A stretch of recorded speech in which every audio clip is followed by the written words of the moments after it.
Digital India को नई गति दे रहे हैं। आप कल्पना करिए, इस युवा पीढ़ी को जब इनके सपनों के अनुरूप वातावरण मिलेगा तो इतनी शक्ति कितनी ज्यादा बढ़ जाएगी। और इसलिए नई राष्ट्रीय शिक्षा नीति युवाओं को ये विश्वास दिलाती है कि देश अब पूरी तरह से उनके साथ है, उनके हौसलों के साथ है। जिस आर्टिफिशियल इंटेलिजेंस के प्रोग्राम को अभी लॉन्च किया गया है, वो भी हमारे युवाओं को फ्यूचर ओरिएंटेड बनाएगा, एआई ड्रिवन इकोनॉमी के रास्ते खोलेगा।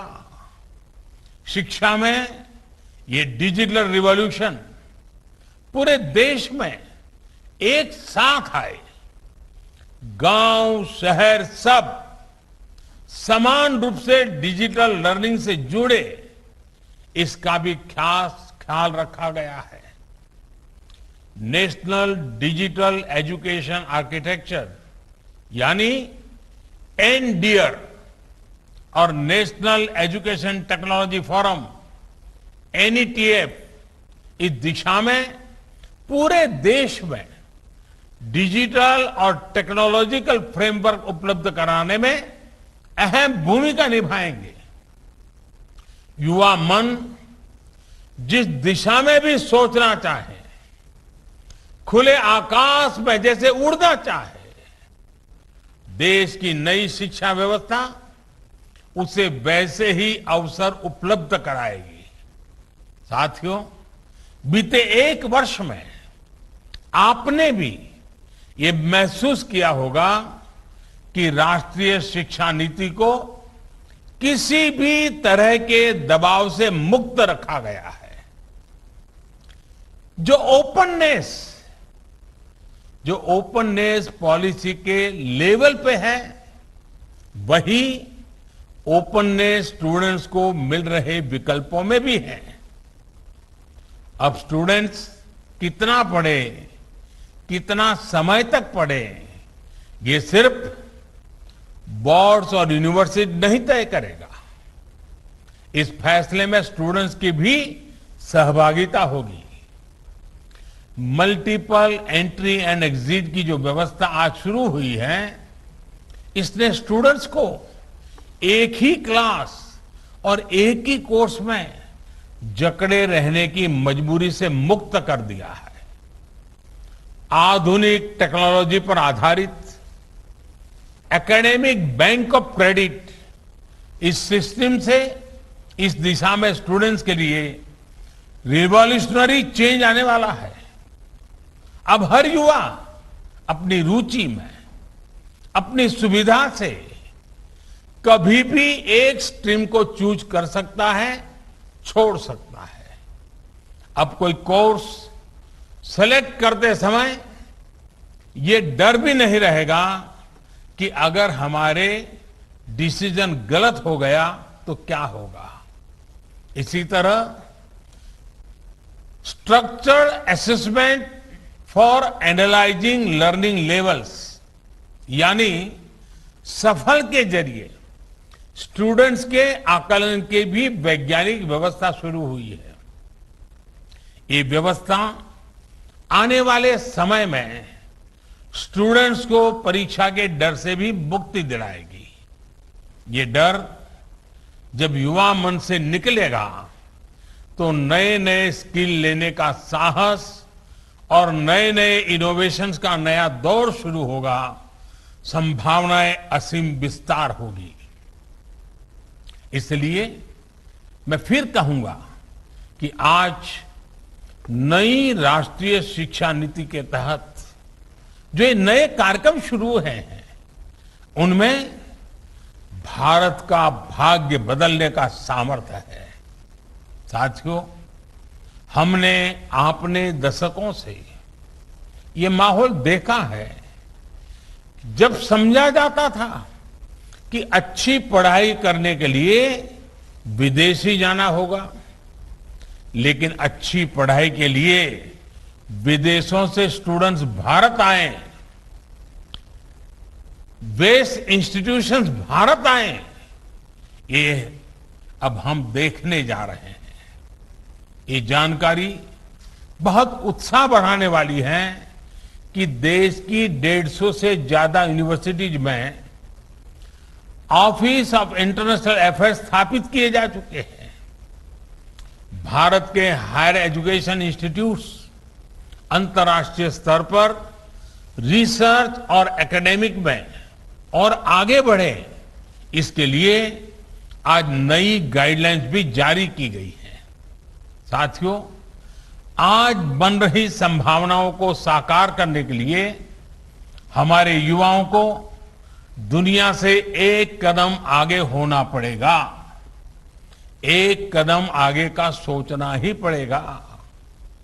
हेल्थ हो, डिफेंस हो, इंफ्रास्ट्रक्चर हो, टेक्नोलॉजी हो, देश को हर दिशा में समर्थ और आत्मनिर्भर होना होगा। आत्मनिर्भर भारत का यह रास्ता स्किल डेवलपमेंट और टेक्नोलॉजी से होकर जाता है, जिस पर एनईपी में विशेष ध्यान दिया गया है। मुझे खुशी है कि बीते एक साल में 1200 से ज्यादा उच्च शिक्षा संस्थानों में स्किल डेवलपमेंट से जुड़े सैकड़ों नए कोर्सेज को मंजूरी दी गई है। साथियों, शिक्षा के विषय में पूज्य बापू महात्मा गांधी कहा करते थे, राष्ट्रीय शिक्षा को सच्चे अर्थों में राष्ट्रीय होने के लिए राष्ट्रीय परिस्थितियों को रिफ्लेक्ट करना चाहिए। बापू के इसी दूरदर्शी विचार को पूरा करने के लिए स्थानीय भाषाओं में मदर लैंग्वेज में शिक्षा का विचार एनईपी में रखा गया है। अब हायर एजुकेशन में मीडियम ऑफ इंस्ट्रक्शन के इसके लिए स्थानीय भाषाओं में भी एक विकल्प होगी। मुझे खुशी है कि 8 राज्यों के 14 इंजीनियरिंग कॉलेज 5 भारतीय भाषाएं हिंदी, तमिल, तेलुगु, मराठी और बांग्ला में इंजीनियरिंग की पढ़ाई शुरू करने जा रहे हैं। इंजीनियरिंग के कोर्स का 11 भारतीय भाषाओं में ट्रांसलेशन के लिए एक टूल भी डेवलप किया जा चुका है। क्षेत्रीय भाषा में अपनी पढ़ाई शुरू करने जा रहे छात्र छात्राओं को मैं विशेष बधाई देना चाहता हूं। इसका सबसे बड़ा लाभ देश के गरीब वर्ग को, गांव कस्बों में रहने वाले मध्यम वर्ग के स्टूडेंट्स को, दलित, पिछड़े और आदिवासी भाई बहनों को होगा। इन्हीं परिवारों से आने वाले बच्चों को सबसे ज्यादा लैंग्वेज डिवाइड का सामना करना पड़ता था। सबसे ज्यादा नुकसान इन्हीं परिवार के होनहार बच्चों को उठाना पड़ता था। मातृभाषा में पढ़ाई से गरीब बच्चों का आत्मविश्वास बढ़ेगा, उनके सामर्थ्य और प्रतिभा के साथ न्याय होगा। साथियों, प्रारंभिक शिक्षा में भी मातृभाषा को प्रोत्साहित करने का काम शुरू हो चुका है। जो विद्या प्रवेश प्रोग्राम आज लॉन्च किया गया, उसकी भी इसमें बहुत बड़ी भूमिका है। प्ले स्कूल का जो कंसेप्ट अभी तक बड़े शहरों तक ही सीमित है, विद्या प्रवेश के जरिए वो अब दूर दराज के स्कूलों तक जाएगा, गांव-गांव जाएगा। ये प्रोग्राम आने वाले समय में यूनिवर्सल प्रोग्राम के तौर पर लागू होगा और राज्य भी अपनी अपनी जरूरत के हिसाब से इसे लागू करेंगे। यानी देश के किसी भी हिस्से में बच्चा अमीर का हो या गरीब का हो, उसकी पढ़ाई खेलते और हंसते हुए ही होगी, आसानी से होगी। इस दिशा का ये प्रयास है। और जब शुरुआत मुस्कान के साथ होगी तो आगे सफलता का मार्ग भी आसानी से ही पूरा होगा।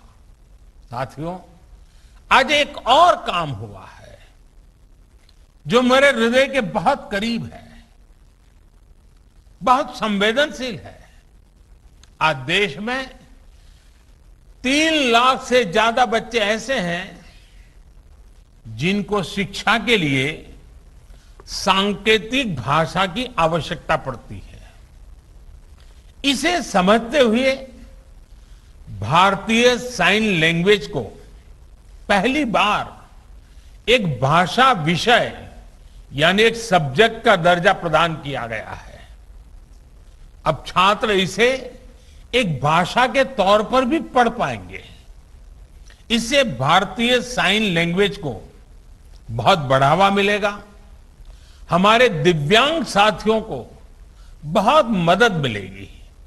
साथियों, आप भी जानते हैं कि किसी भी स्टूडेंट की पूरी पढ़ाई में उसके जीवन में बड़ी प्रेरणा उसके अध्यापक होते हैं। और हमारे यहां तो कहा गया है, गुरौ न प्राप्यते यत यत तत् न अन्य अत्रापि अभ्यते लभ्यते। अर्थात जो गुरु से प्राप्त नहीं हो सकता वो कहीं प्राप्त नहीं हो सकता। यानी ऐसा कुछ भी नहीं है जो एक अच्छा गुरु, अच्छा शिक्षक मिलने के बाद दुर्लभ हो। इसलिए राष्ट्रीय शिक्षा नीति के फॉर्मुलेशन से लेकर इंप्लीमेंटेशन तक हर स्टेज पर हमारे शिक्षक सक्रिय रूप से इस अभियान का हिस्सा है। आज लॉन्च हुआ निष्ठा 2.0, ये प्रोग्राम भी इस दिशा में एक अहम भूमिका निभाएगा। इस प्रोग्राम के जरिए देश के शिक्षकों को आधुनिक जरूरतों के हिसाब से ट्रेनिंग भी मिलेगी और वो अपने सुझाव भी विभाग को दे पाएंगे। मेरा आप सभी शिक्षकों से, एकेडमिशियन से अनुरोध है कि इन प्रयासों में बढ़ चढ़ करके हिस्सा लीजिए, अधिक से अधिक योगदान दीजिए। आप सभी शिक्षा के क्षेत्र में इतना अनुभव रखते हैं, व्यापक अनुभव के धारक है। इसलिए जब आप प्रयास करेंगे तो आपके प्रयास राष्ट्र को बहुत आगे लेकर जाएंगे। मैं मानता हूं कि इस कालखंड में हम जिस भी भूमिका में हैं, हम सौभाग्यशाली हैं कि हम इतने बड़े बदलावों के गवाह बन रहे हैं, इन बदलावों में सक्रिय भूमिका निभा रहे हैं। आपके जीवन में ये स्वर्णिम अवसर आया है कि आप देश के भविष्य का निर्माण करेंगे, भविष्य की रूपरेखा अपने हाथों में खींचेंगे। मुझे पूरा विश्वास है आने वाले समय में जैसे जैसे नई राष्ट्रीय शिक्षा नीति के अलग अलग फीचर्स हकीकत में बदलेंगे, हमारा देश एक नए युग का साक्षात्कार करेगा। जैसे जैसे हम अपनी युवा पीढ़ी को एक आधुनिक और राष्ट्रीय शिक्षा व्यवस्था से जोड़ते जाएंगे, देश आजादी के अमृत संकल्पों को हासिल करता जाएगा। इन्हीं शुभकामनाओं के साथ मैं अपनी बात समाप्त करता हूं। आप सब स्वस्थ रहें और नई ऊर्जा के साथ आगे बढ़ते रहें। बहुत बहुत धन्यवाद।